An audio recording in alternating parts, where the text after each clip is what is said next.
বাচ্চাদের এই বইগুলোতে এত সুন্দর সুন্দর রঙিন ছবি আছে, খুব সহজেই বাচ্চারা না এগুলোতে আকৃষ্ট হয়।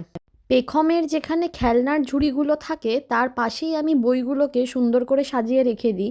ও একটু একটু করে বই নিয়ে পড়ে, আবার একটু একটু করে খেলেও। তো এই যে চিজের মধ্যে থেকে একটা ছোট্ট ইঁদুর বেরিয়ে আসছে, এইগুলো দেখতেও ভারী খুশি হয়।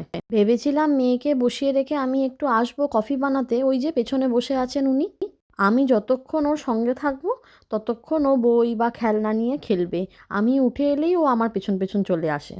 ব্ল্যাক কফি তো প্রায় খাওয়া হয়, আজকে ভাবলাম একটুখানি আমি ওই কফি আর চিনি দিয়ে ভালো করে মানে ওই গুলিয়ে নিচ্ছি। এর মাঝে একটু দুধ গরম করে নিয়েছিলাম, সেটাই এখন ঢেলে নিচ্ছি, তাহলেই কফিটা খুব সুন্দর করে তৈরি হয়ে যায়। তো যাই হোক, এতক্ষণ ও বসেছিল চেয়ারে, আরও বসে থাকবে না, ও চলে এসেছে। এখন ও কফির কাপটাও একটু ধরে দেখবে যে কতটা গরম। তো এই খেলনাটার মধ্যে কি সুন্দর ওই চোখ আর মুখটা দেখা যায়, ওটাই ও চোখটা আর মুখটা হাত দিয়ে ধরার চেষ্টা করে। দারুণ মজার।